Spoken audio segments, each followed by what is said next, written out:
Olá pessoal, boa noite, tudo bem? Hoje nós teremos uma live muito legal, uma live com o professor Israel Boniek. O professor Israel, ele é doutorando em educação, ele é educador, escritor e é filósofo. E ele vai nos ajudar a pensar sobre esse tema muito importante que é o futuro chegou, criando mundos possíveis para a educação infantil.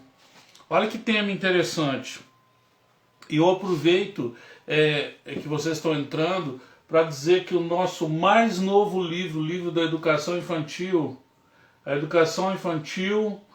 a BNCC nos convidou para entrar numa conversa.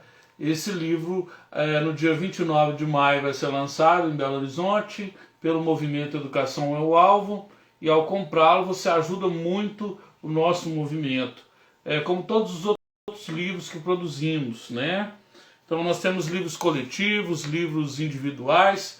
Eu estou muito também interessado em falar com vocês sobre esse livro.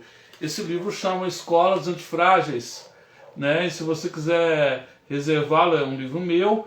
É um livro que fala sobre a capacidade da escola de lidar com esse caos aí que chegou e pensar o mundo pós-pandêmico, como que a escola vai estar depois de tudo. Eu estou muito entusiasmado com esse livro, ele está ficando lindo. A professora Lucília Panicê, professora doutora de gestão do conhecimento, tem feito a revisão. O professor Renato Casagrande fez o prefácio. Nós estamos montando um time bem legal de pessoas para entregar esse livro. E esse livro, gente, foi uma inspiração.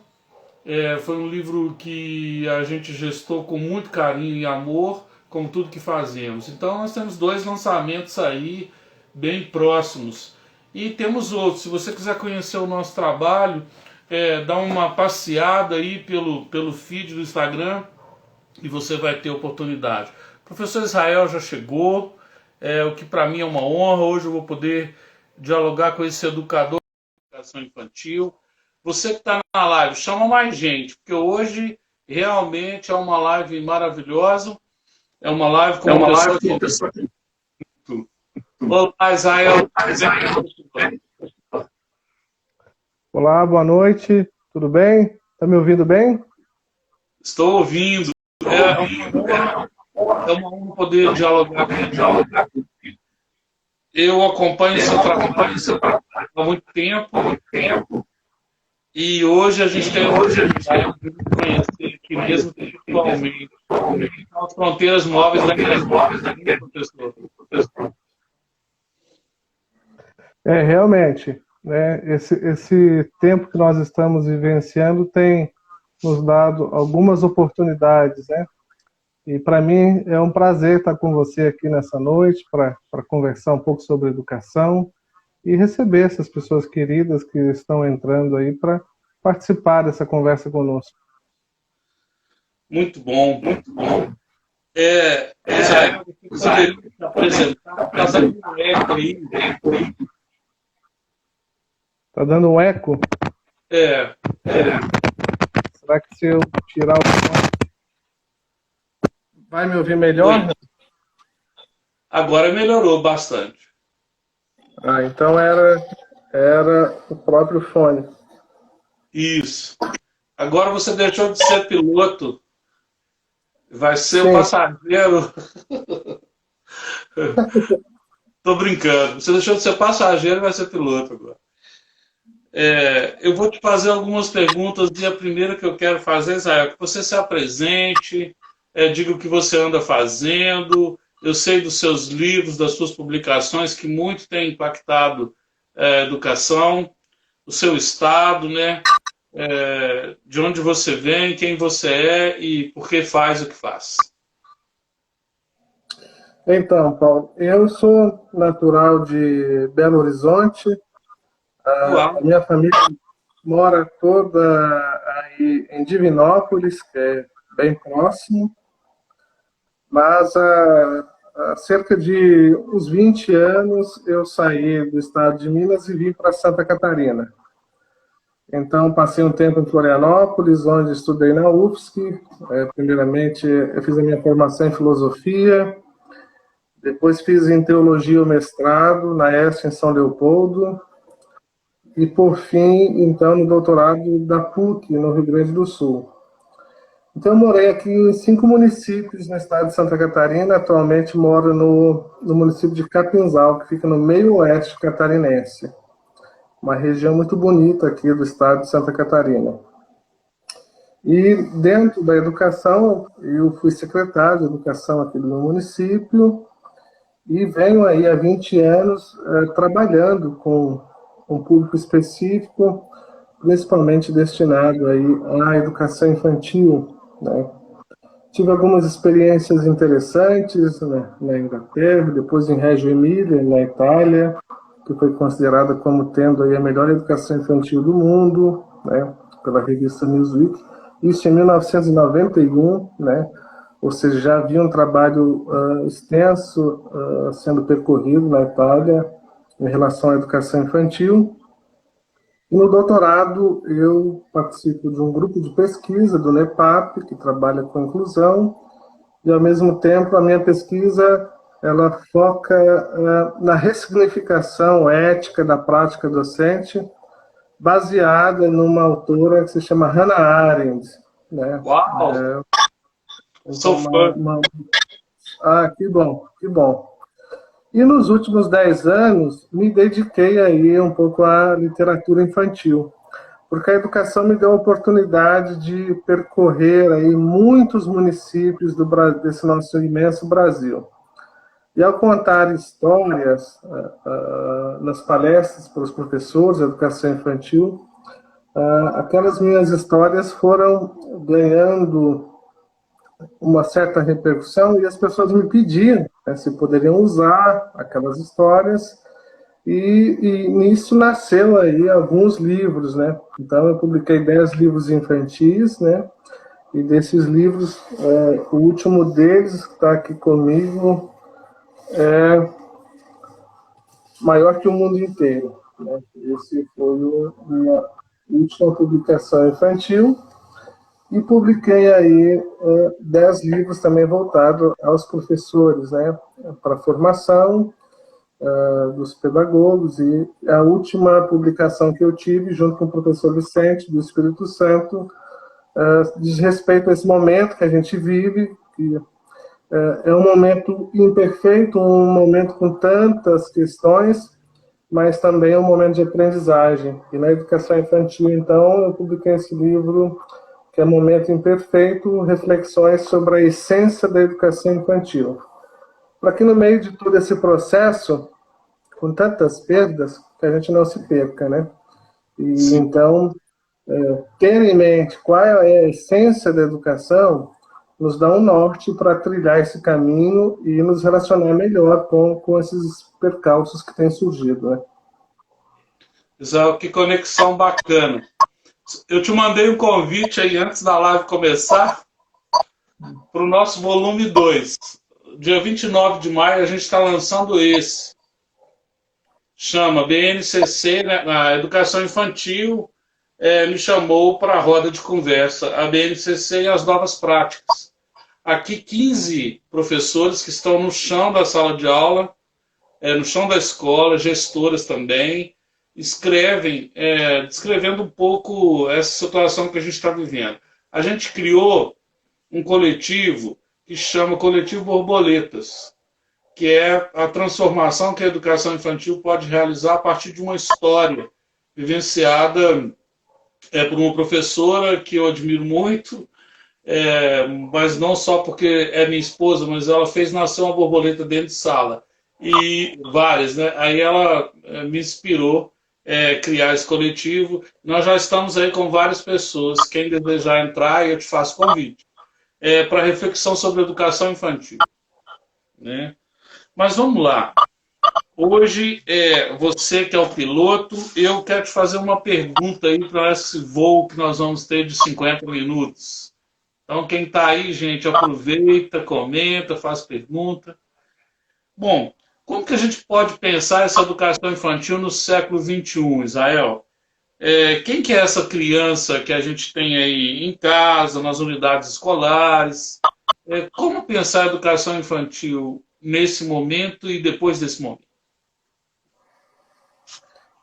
É, pensar em educação infantil e pensar nessa criança parte de uma reflexão muito interessante, que é compreender o contexto que nós estamos vivenciando, né?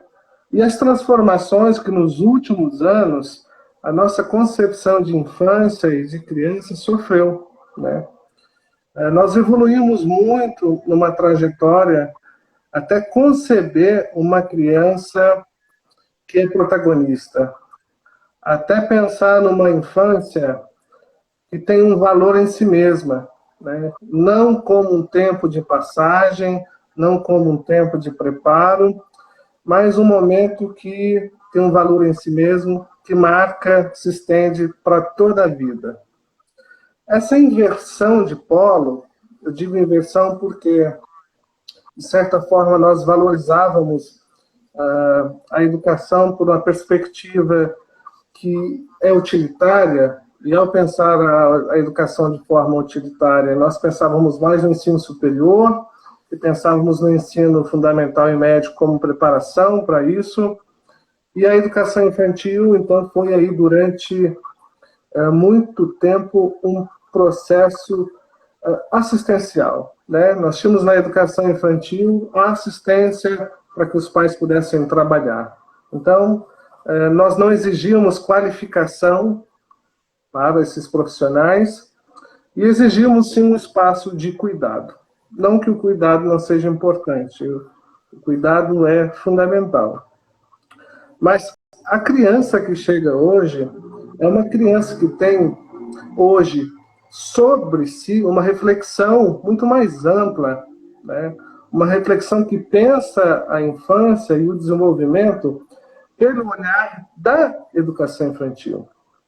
E há uma diferença muito grande entre pensar a criança pelo olhar da educação infantil e a diferença é quem ainda olha com o olhar do ensino fundamental, que são coisas muito distintas.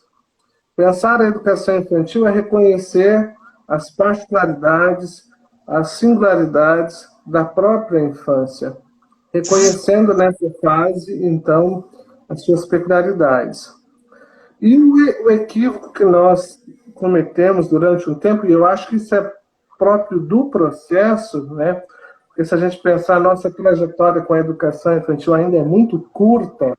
Lá em 98 nós lançamos os referenciais, depois em 2009 nós lançamos as diretrizes, para chegarmos a uma base agora que contempla a educação infantil.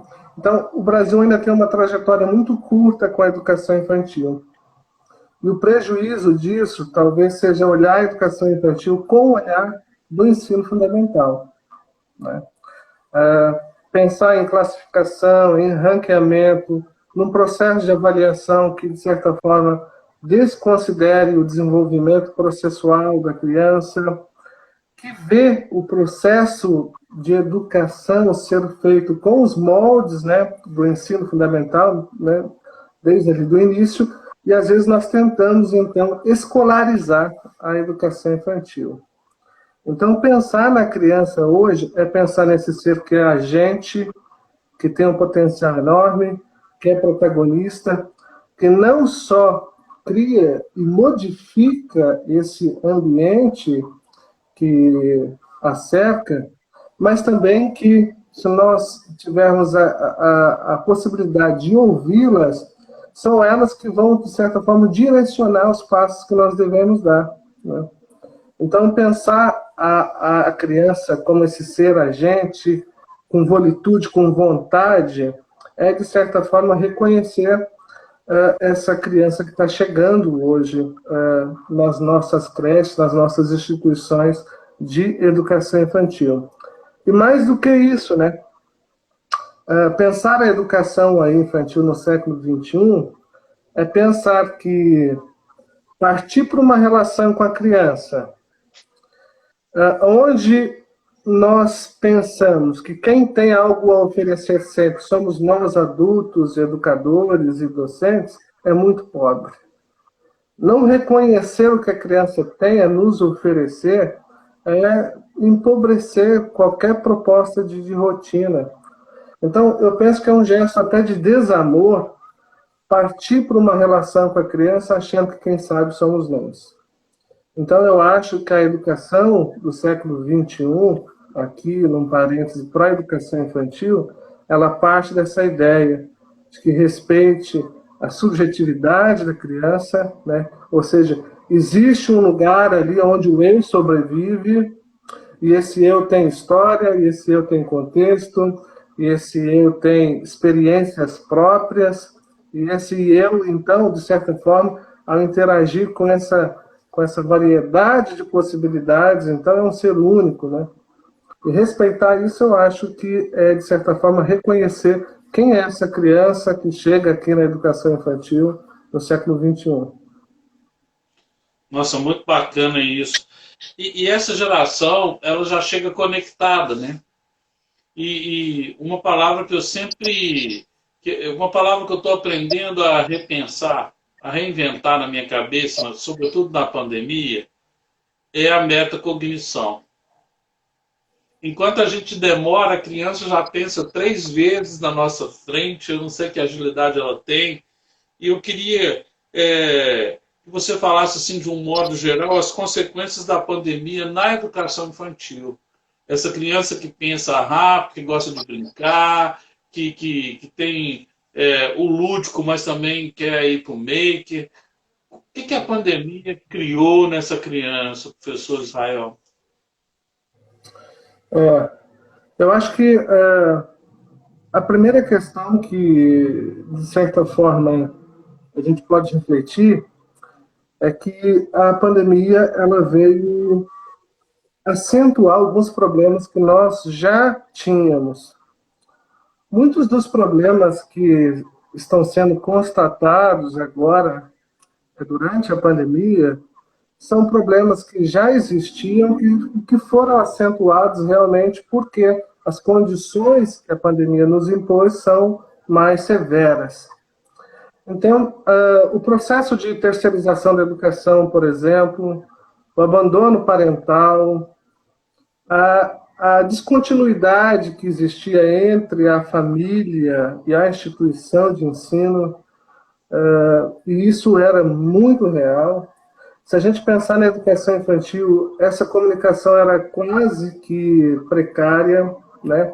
Nós desenvolvemos fórmulas importantíssimas de comunicação entre a família e a escola, mas ainda se restringia a algumas questões de ordem prática que não dão conta do todo, né?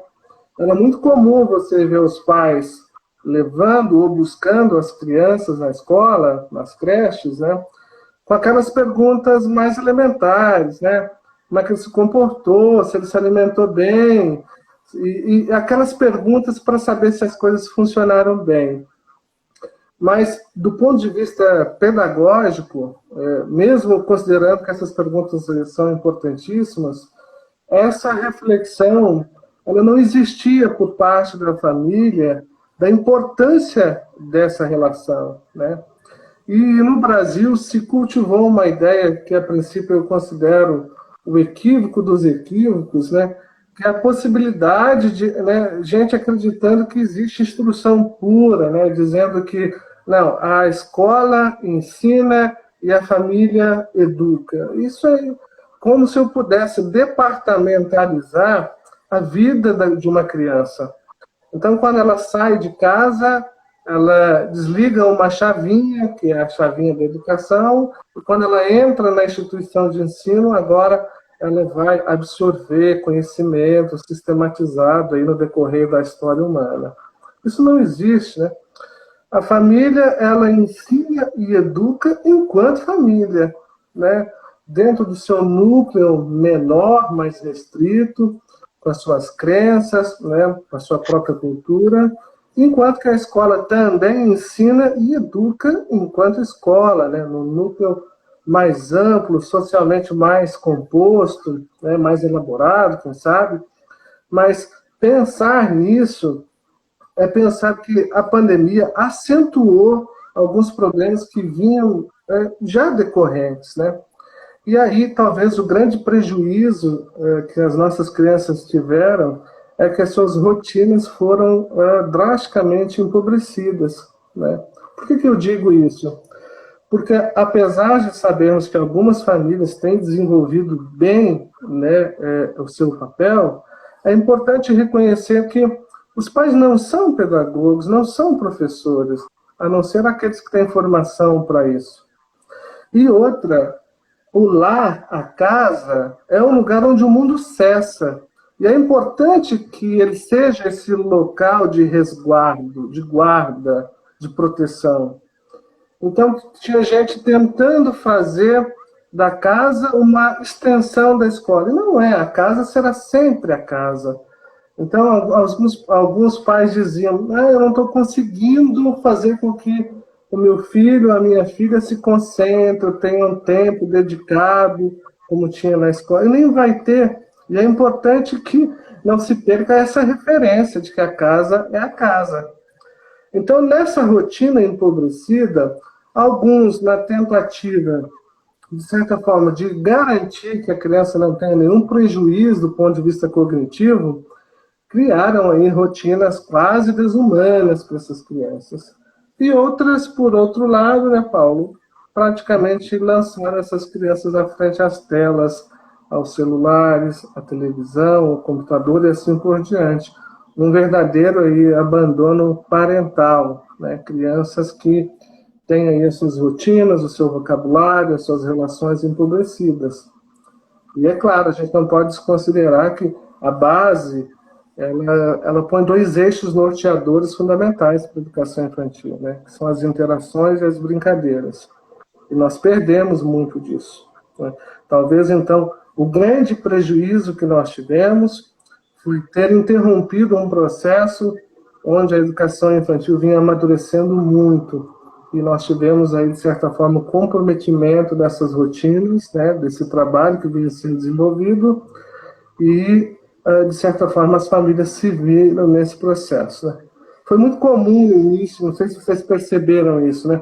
No início parece que todos os pais viraram professores, né? Queriam fazer esse processo acontecer. Passou um mês aí de empolgação, aquilo já praticamente acabou, né? Praticamente misericórdia eles pediam pelo retorno aí das aulas.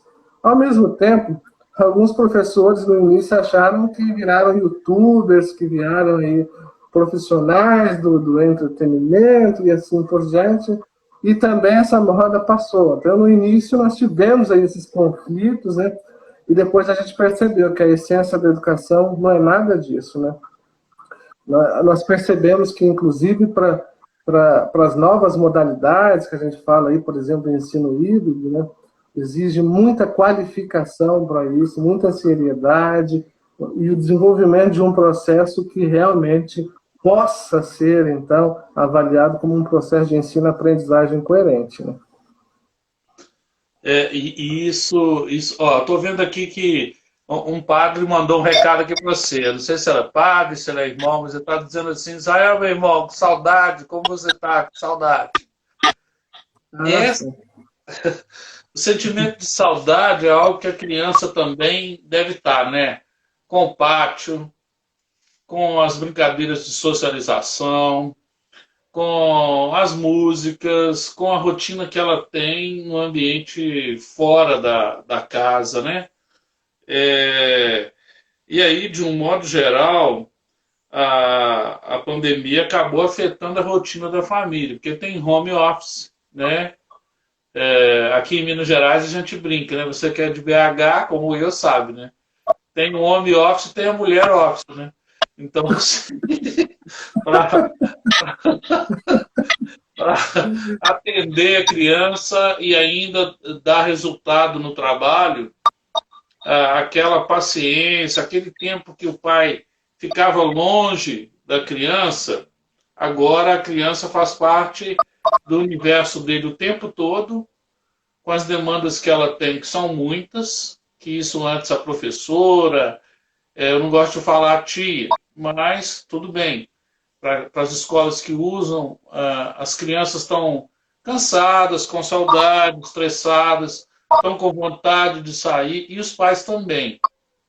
E aí, eu queria te perguntar isso. Como é que tem sido para as famílias essa nova rotina? E algumas escolas estão tentando fazer o ensino remoto, algumas com criatividade, outras tentando reproduzir a rotina do que acontecia na escola, e aí a aula fica muito pobre. Eu estou tendo a oportunidade de assistir algumas aí, e não é por culpa da professora, talvez os gestores teriam que ter treinado mais, capacitado, eu não sei quem tem culpa nisso, né? Eu só quero pensar assim, que o vírus impactou, né, de uma maneira muito forte a rotina. E as crianças estão cansadas e os pais também. Queria te ouvir, como especialista, como é que as famílias estão vivendo essa nova rotina?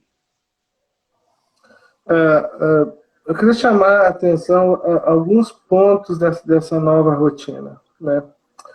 Primeiramente, é claro que isso afetou diretamente essa rotina, uma vez que a família, de certa forma, confiava um tempo as crianças à instituição de ensino e, de certa forma, aquilo que eu coloquei, essa participação era quase que mínima.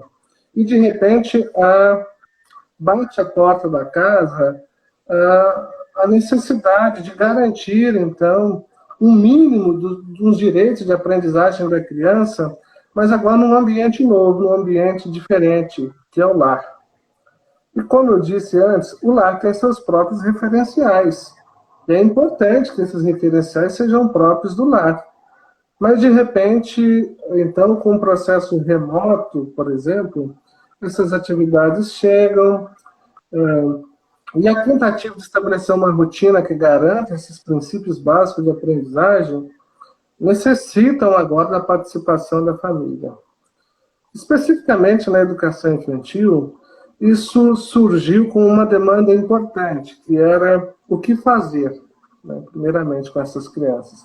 Porque quem tem uma criança em casa, seja da primeiríssima infância ou da primeira infância, até os 6 anos, por exemplo, sabe que a rotina de uma criança é agitada. Né? A criança tem uma energia enorme. Né? E mais do que isso, do ponto de vista cognitivo, né, a criança é uma esponja que aprende o tempo todo. Né? Por isso, quando eu escrevi esse último livro, que é O Momento Imperfeito, eu coloquei isso, né, que mesmo em toda imperfeição, todo tempo é momento de aprender. E a criança, ela está, de forma subjetiva, percebendo todo esse ambiente.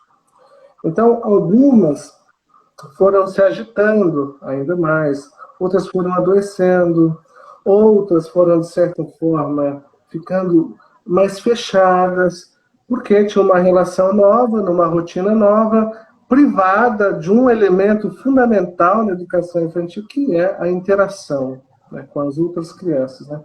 Porque a criança, enquanto ela brinca com uma outra criança, ela se constrói, né? E outra, mais do que isso, não só se constrói, como ela se reconhece, né, na outra criança. E agora, essa relação nova veio com uma preocupação que, primeiramente, trouxe um dano para nós, que era essa rotina, né, da criança em casa. Né? E aí os pais começaram a cobrar, as instituições de ensino se sentiram cobradas, né? Ou seja, na obrigação de ofertar alguma coisa, e muitos achavam, então, que colocando uma criança cheia de atividades em casa, às vezes sentada aí na mesa com papel, tinta guache, alguma coisa assim, isso seria, então, a solução para os problemas. E não é, muito pelo contrário, né? Primeiramente, a gente precisa reconhecer que a vida de uma criança e aquilo que nós estabelecemos como aprendizagem, isso se mescla, né? Por isso que a gente fala em currículo, né? O currículo da educação infantil é a própria vida, né? Então, se essa criança dorme bem, se essa criança se alimenta bem, se essa criança tem uma rotina saudável, se eu, de certa forma, consigo unir nesses elementos e configurá-los de uma forma que a criança tenha uma diversidade saudável, eu, de certa forma, estou cumprindo uma parte fundamental do currículo, né? Mas o que a gente percebeu, Paulo, e a gente não pode desprezar isso, é que houve um comprometimento muito grande, né, na rotina dessas crianças e nas relações. Tá?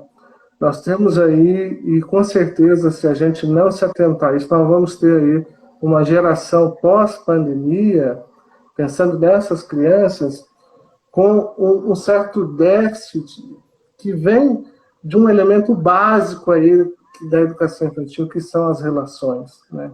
Isso é fundamental. Né? Uma criança que foi privada disso e hoje está exposta a uma rotina empobrecida, quando não tóxica, né? Porque esse ambiente ele vai piorando, piorando ao ponto de que uma criança passa a sofrer tipos de violências psicológicas, quando não físicas, né?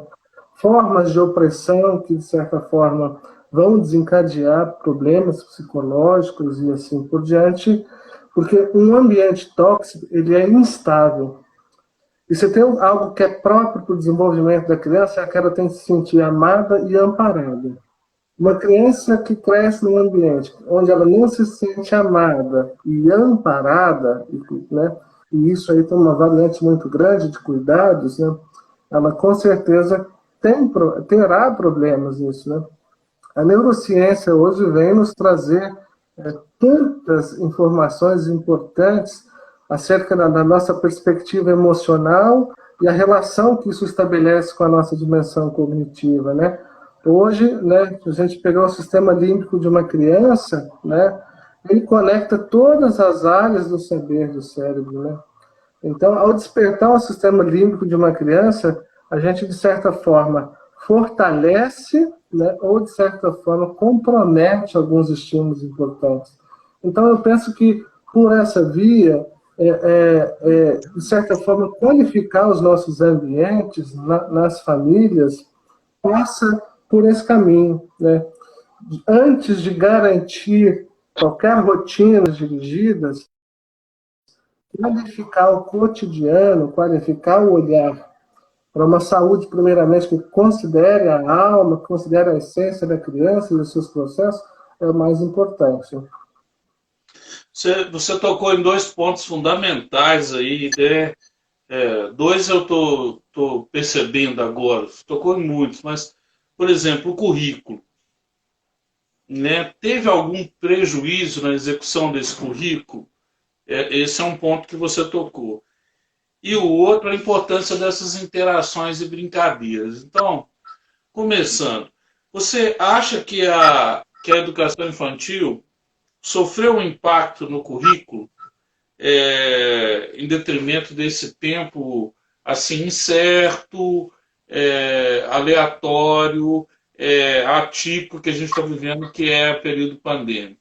Eu tenho visto, Israel, crianças que estão com saudade do vovô, crianças que estão vivendo luto, né? Vários lutos, não só o luto de ter uma tia, um parente, algum amigo que faleceu. O tema da morte tem entrado muito em algumas famílias. Algumas famílias também, com a TV, com a internet, começam a comentar de cenários que não são nada agradáveis, e a criança está ali, como você disse, essa esponja, captando. Então, eu estou percebendo que tem o currículo da escola, mas tem o currículo, agora o currículo da família. Uma outra percepção é que as famílias, em virtude dessa, eu acho que vai ser um ganho, não sei se eu estou equivocado, eu não tenho o pé na educação infantil, então eu não entendo bem, mas eu tenho visto que a relação família-escola, isso pode ajudar nas reuniões de pais. Nem sempre elas têm a necessidade de ser presenciais, né? Então eu embolei um pouco. mas estou te perguntando sobre o currículo, né, e depois sobre a brincadeira. E essa questão do luto. Né? Eu acho que o luto vai ter que fazer parte do currículo. Eu estou preocupado com isso, sabe? São três pontos extremamente importantes. Primeiro, pensar no currículo. Nós temos uma ideia de currículo formulada a partir do ensino fundamental, médio e ensino superior. Dificilmente a gente pensa o currículo da educação infantil. Sim. Por quê? Porque na educação infantil, o currículo é a própria vida, como eu havia colocado. Então, dormir é currículo, se alimentar é currículo, se relacionar é currículo, se frustrar é currículo, fazer a higiene pessoal é currículo, justamente porque a criança está num período de desenvolvimento que é a própria vida pedindo passagem. Então, o currículo da educação infantil é qualificar a essência da vida. E isso, um equívoco ocorria quando as famílias não entendiam isso. Então, na tentativa de garantir que as crianças estivessem aprendendo, elas cobraram atividades, por exemplo, das instituições de ensino.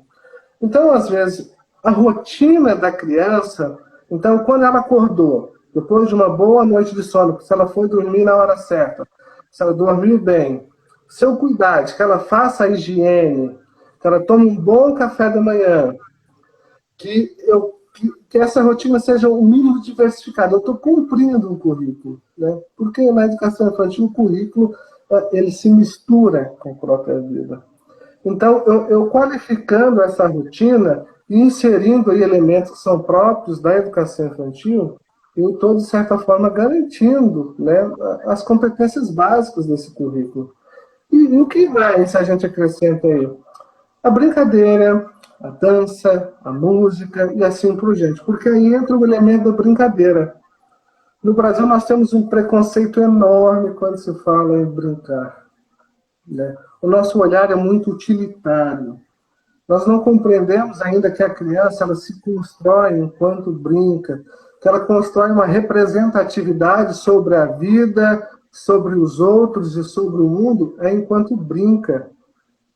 Os elementos, né, estruturantes de uma brincadeira, seja ele o prazer, seja ele a regulação, ou até num brincar heurístico, né, que vai exigir muito mais imaginação, esses elementos são o laboratório da vida de uma criança. Né? A criança se apropria de conhecimento, né, enquanto brinca. Né? E eu digo assim, porque em muitos lugares essa trajetória é mais antiga, e há décadas já se vem trabalhando com essa perspectiva do brincar enquanto elemento constituinte, né, da aprendizagem. E no Brasil, devido ao nosso olhar utilitário, as pessoas pensam no brincar, às vezes, quase como uma perda de tempo. Né? E nós, de certa forma, nos viciamos a ideia de que a educação infantil deve ser regrada de atividades dirigidas. Né? E aí entra um grande problema. Né? Porque se qualificar e pensar no currículo na infância é qualificar esse olhar sobre o cotidiano, sobre todos os momentos que envolvem o dia a dia de uma criança, e você citou aí pontos importantes, por exemplo, uma criança sente falta do vô, né? Ou seja, qualificar essa perspectiva emocional é, de certa forma, garantir, né, à criança esses elementos básicos.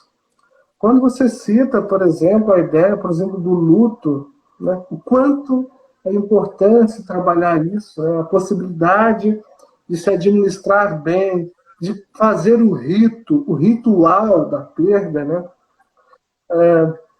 Existem alguns países que adotam uma metodologia muito interessante, que não tem nada a ver com a pandemia, que era levar para as classes de educação infantil pequenos animais que tinham uma vida curta, por exemplo, né? Um hamster que iria sobreviver aí 4, 5 meses, que ia morrer naquele processo, no decorrer daquele ano.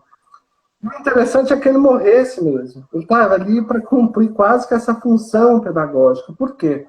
que as crianças passavam alguns meses se apegando, levavam para casa, e em determinado momento aquele animalzinho, aquele hamster morria. Então se conversava, se falava sobre isso, e se percorria o rito dessa morte, dessa passagem. Por quê? Para que, de certa forma, a gente alimente a alma de questões que trazem consigo segurança para o desenvolvimento. Para nós não vermos esses elementos de forma traumatizante, por mais dor que eles tragam, né? Então, assim, são 3 pontos que foram tocados aqui, que para mim são de grande relevância. Compreender o currículo da educação infantil como um processo de qualificação do cotidiano, e aí envolve tudo. É claro que a gente tem que enriquecer isso através de um ambiente que seja estimulante, e não com um olhar de estimulação que seja aí também utilitário. Porque durante muito tempo a gente tinha até medo dessa palavra estimulação, porque teve gente que confundiu isso, achava que estimular era antecipar processos, né? Era, de certa forma, adiantar algumas coisas, trazer algumas características, né, ou elementos de fases posteriores, e tinham isso como desenvolvimento. E não é, né? Um ambiente estimulado é um ambiente onde a criança, de certa forma, experimenta e constrói de forma, então, significativa as suas experiências, né? E isso vem através de um ambiente rico. Então, um ambiente verdadeiramente estimulativo é onde a criança tem a oportunidade de explorar, de fazer desse universo que é o mundo, né, a possibilidade de interpelá-lo, né? Porque a criança não precisa muito. Se a gente permite que ela interpele o mundo, ela cria um conjunto, uma variante enorme de possibilidades, né? Uma criança, se você botar do lado dela uma xícara e um copo e perguntar por que um é xícara e por que o outro é copo, você já ganhou aí uma possibilidade enorme, né, de discussão. E as crianças carregam consigo isso, né? Desde que estejam aí nesse ambiente, né, que proporcione essas possibilidades, então, de experiência. E o brincar, então, o brincar heurístico, que é algo que se comenta muito hoje, que de certa forma, é o se admirar aí com os elementos não estruturados, né? Vamos pensar assim, hoje a gente reconhece isso através aí, daquilo que foi colocado em diversas metodologias, né, de educação infantil. A gente sabe hoje, por exemplo, que um brinquedo industrializado, por exemplo, né, de plástico, ele tem algumas limitações, né? Ele vem configurado dentro de um modelo que, de certa forma, limita a exploração da criança. E se a gente voltar atrás, por exemplo, eu participei muito de brincadeiras heurísticas, porque eu fazia fazendas de boizinho aí de chuchu, e assim por diante, né? E brincar subindo em árvore, brincar no quintal, no meio das frutas e assim por diante. Então, se chovia, a gente fazia uma barragem ali daquela correnteza que vinha, e assim por diante, né? Ou seja, hoje parece que é chique, né, o brincar heurístico, né? Você vê unidades de educação infantil aí, mais sofisticadas trazendo para a sala de aula esses elementos, né, não estruturados, elementos naturais, são folhas, são galhos, são objetos para que as crianças possam brincar de forma heurística. E, por outro lado, essas duas perspectivas que eu costumo sempre destacar. A educação, ela merece e tem que reconhecer a importância do brincar prazeroso e livre, né? E a professora tem que deixar o fetiche de lado e achar que atividade dirigida o tempo todo é que é importante. A criança brincando livre, isso é importantíssimo. E um outro tipo de brincadeira, a brincadeira do maker, dos jogos e assim por diante, também é fundamental, porque ela tem um elemento regulador, né? Ela cria regras internas importantíssimas. Uma criança, quando organiza um espaço externo, ela organiza algo dentro dela, né? Uma criança, quando estabelece uma regra externa, num jogo, por mais simples que seja, ela estabelece dentro dela uma regra. né? E isso, de certa forma, contribui muito com a formação da personalidade da criança. É isso que você falou, eu acho tão bacana, porque é o senso ético e o estético trabalhando juntos, né, para criar um imaginário assim, de protagonismo, né, essa palavra que está sendo tão dita por aí. E aí, uma coisa que eu tô ansioso para te perguntar é isso. Olha, com o senso comum de que a criança pode brincar em casa, de que a família agora se tornou um espaço, muita gente falando até de homeschool, né? Com a presença de alguém em casa para ajudar a criança, eu queria te fazer uma pergunta que tem a ver com a sobrevivência das pequenas escolas de educação infantil, tanto no âmbito econômico, quanto e esse me preocupa muito, mais menos, quanto no âmbito de ser aquela instituição que consegue ali no bairro, localmente, das comunidades até de periferia, pobres, né? Não pensando só na criança de classe média, mas assim, como essas escolas de educação infantil vão sobreviver com uma certa. Eu estou muito preocupado com isso, com uma certa generalização de que a família pode dar conta. Na verdade, a gente sabe que a família tem suas limitações e que ela não dá conta de criar um itinerário assim que a criança aprenda mesmo. Essa é uma ilusão, né? Mas eu creio que no momento que a gente vive, a gente tem mais, de certa forma, flexibilizado a proposta de uma educação mais direcionada, mais institucionalizada, e talvez aceitando esse cenário de que dentro de casa a gente consiga fazer, né? Eu acho que isso é mais uma flexibilização de olhar em detrimento do momento crítico que a gente vive. Eu não acho que, no fundo, as pessoas e as famílias estejam pensando isso. Eu acho que é gritante, Paulo, pelo menos ao meu olhar, né? E eu acompanho a educação privada e a educação pública, eu vejo que é gritante a necessidade que as famílias têm de que nós possamos retornar com uma educação que esteja nos moldes, pelo menos parecido com o que nós tínhamos aí anteriormente. Então, diante de reconhecer que nós temos um ambiente sanitário, né, com dificuldades, nós estamos vivenciando aí a pandemia de uma forma muito forte, as famílias têm medo, mas eu percebo que as famílias reconhecem o prejuízo desse tempo. É claro que, do ponto de vista privado,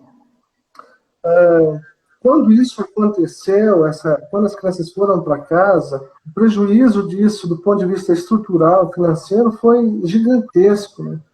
Desemprego muito grande, porque essas foram as primeiras instituições a sofrerem esse prejuízo. E mesmo as que possuem mantenedoras, as mantenedoras se sentiram com dificuldade de cobrar por um serviço que elas pensam não estar oferecendo. E, de certa forma, não estavam mesmo, porque tudo foi muito novo, né? Esse é um momento único que nós estamos vivenciando na história. Eu acredito que eu e você, nós não tenhamos presenciado algo parecido assim na educação infantil. Então, tudo é novo. Então, o que eu percebo hoje? Que nós tínhamos uma esperança no início de que isso fosse mais rápido, e com a constatação de que essa crise não era rápida, nós passamos aí de março do ano passado, o ano todo, não retornamos esse ano como havíamos pensado que iríamos retornar.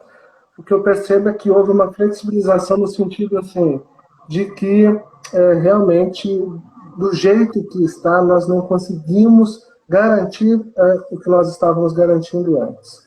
E tem um elemento importante nisso, é que as pesquisas hoje já começam a apontar para esse déficit. Déficit esse que, quanto maior, então, a instabilidade, inclusive econômica das famílias, das regiões, né, das instituições em si, se acentua ainda mais.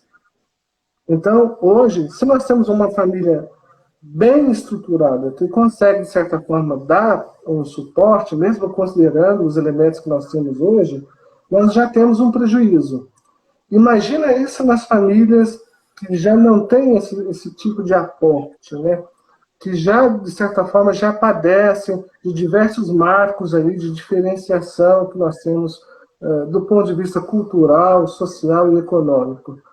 Então, eu acho que pensar na possibilidade, nesse momento do home office, ou das próprias metodologias que estão sendo aplicadas, como aí a abordagem híbrida e remota, eu acho que todas levam em consideração o contexto, ou seja, vamos tentar fazer o que é possível diante do contexto, com a esperança, é claro, de que a partir do momento da vacinação, tudo isso, as coisas retornem a um normal que eu acredito que não seja mais o mesmo. E nem quero, né? Eu acho que nós aprendemos muitas coisas nesse momento e não acho que as coisas voltem a ser como eram antes, né?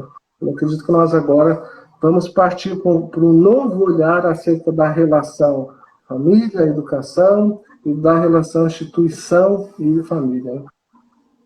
Nossa, muito legal essa sua resposta, porque não dá para simplificar a educação infantil ou então tentar, porque está vivendo uma crise, né?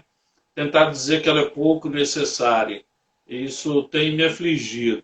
Aqui em Belo Horizonte, hoje voltou. Hoje as aulas voltaram na educação infantil.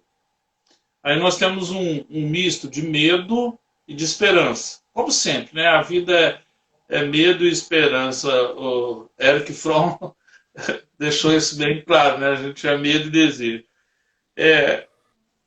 Você fez uma experiência internacional, que foi Reggio Emílio, né? Lá na Itália. O que essa abordagem te ensinou? O que é possível aplicar aqui no Brasil? Como que essa abordagem te ensinou a lidar com esse momento assim de emocional? Nós temos 8 minutos. É uma pena. E eu quero te fazer um convite, sabe? Nós tínhamos aqui no escopo do nosso trabalho, Israel, levar educadores em Reggio Emílio. Quem sabe você vai ser um dos embaixadores lá para a gente levar uma turma do Brasil para lá. Esse é o primeiro convite. O segundo é quando a gente conseguir fazer algum evento presencial que você volte aqui na cidade para comer além de falar de educação infantil, comer um frango com quiabo aqui na Dona Lucia comigo. Vai adotando os dois convites aí. Mas assim, o que Reggio Emílio te ensinou? Reggio Emílio é uma experiência humana transformadora. Reggio Emílio nasce pós-Segunda Guerra, com a cidade varrida, né, completamente varrida, onde a reflexão é o que fazer nesse momento. Então, aquelas mulheres que estavam à beira do rio, né, ali lavando os tijolos para que se pudesse construir uma creche, né, uma creche diferente, isso é muito simbólico, né, na história de Reggio, né? Porque Malaguzzi, que é o pensador por trás de Reggio, era um repórter que se depara com essas mulheres, né, nesse ato, e quando ele começa a questioná-las sobre o que elas estavam fazendo ali na beira do rio, né, lavando ali aqueles tijolos para que pudessem construir uma creche, elas descobrem que ele também tinha formação em pedagogia. Então ele vai achando que ia ter um tipo de proposta e recebe outro, né? Porque elas percebem, nossa, que precisamos de você aqui, né? E essa reflexão de Reggio, ela nasce com um olhar, primeiro, de pensar a educação infantil como reconstrutora de uma sociedade nova, né? E para isso teria que ser uma educação e uma escola nova. E Reggio, então, tem alguns princípios que são importantíssimos, né? Primeiro, é claro, a questão que permeia toda a ideia de Reggio na cidade, que é a estética, porque é uma educação que valoriza muito a estética, né? A estética, então, como experiência geradora e formadora, né? De enriquecimento da alma, dos sentidos e assim por diante, né? O Malaguzzi dizia que a escola tradicional põe dois bolsos na calça da criança. Um deles é do pensamento lógico, matemático, e o outro é o da linguagem. Eles dizem, vamos botar um bolso novo nessa calça, que vai ser pela perspectiva da arte, porque a arte é guardiã da felicidade da criança. E algum dia, quando ela crescer, ela vai lançar a mão desse bolso, desse bolso da estética, desse bolso maravilhoso, né, que o princípio estético nos traz. E outra coisa que me chama muita atenção em Régio é a escutatória. Né? É pensar a educação como um processo de diálogo, uma possibilidade de diálogo que vai para além das aparências. Né?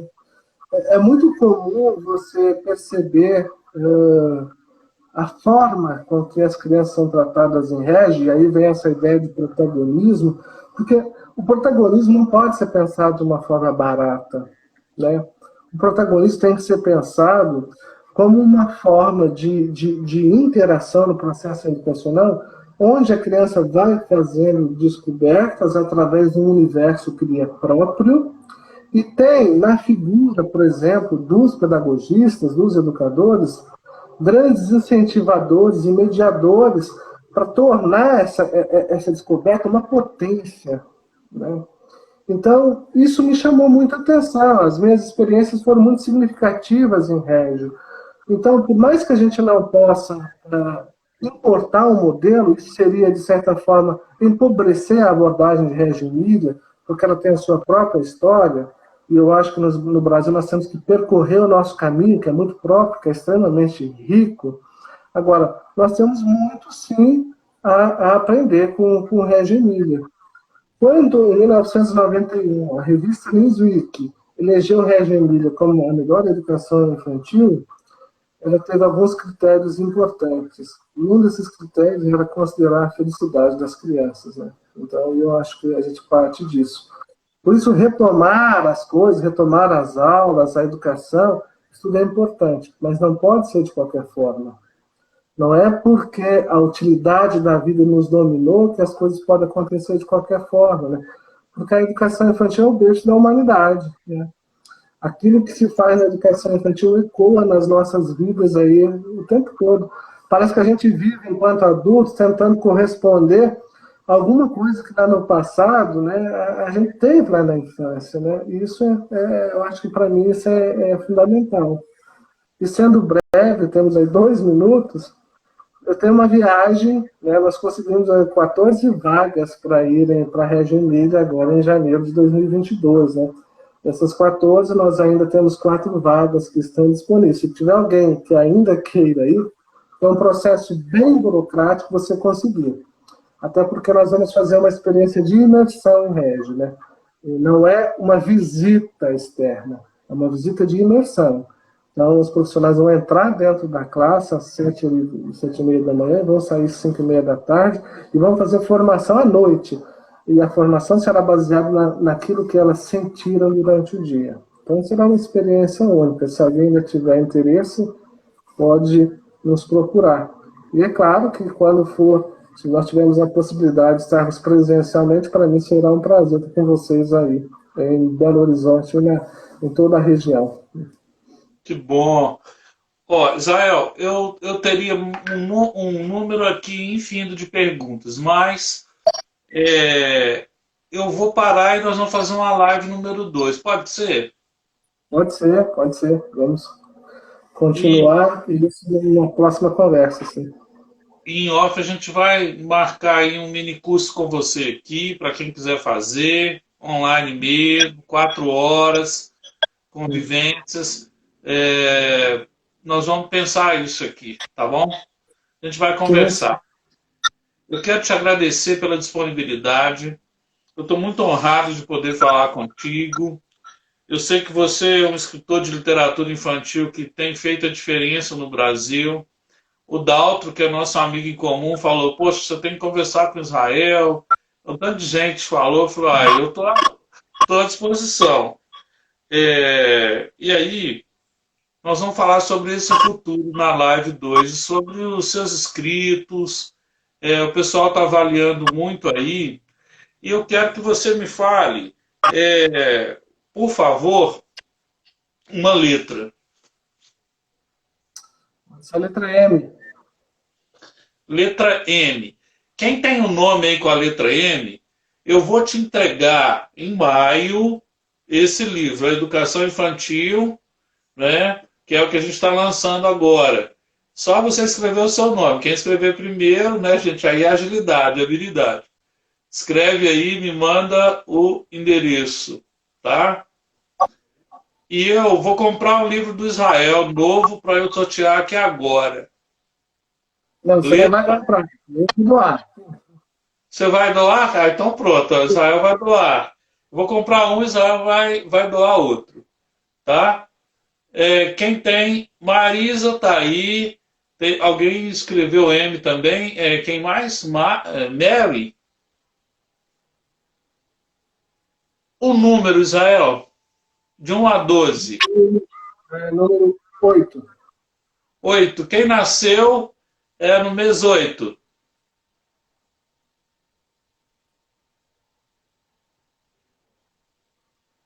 Escreve aí, me manda no Diet. Eu quero agradecer, Israel, pela experiência dessa conversa, pelo momento de aprendizado que você me propiciou. Eu espero que seja a primeira de muitas. Nós vamos fazer um congresso de educação infantil aqui que você vai estar presente. E bom, obrigado. Obrigado pela oportunidade. Para mim é sempre bom conversar sobre educação infantil. Eu já acompanho o seu trabalho aí e venho observando o teu empenho pela educação. Eu acho que um dia eu li uma frase que faz parte aí do teu trabalho, que a educação tem que dar certo, né? E essa é a nossa bandeira, né? Parabéns pelo teu trabalho brilhante, por essa bandeira que tu tem levantado, Paulo. A gente sabe que é difícil, né? A gente precisa de pessoas como você, com essa garra, com esse coração.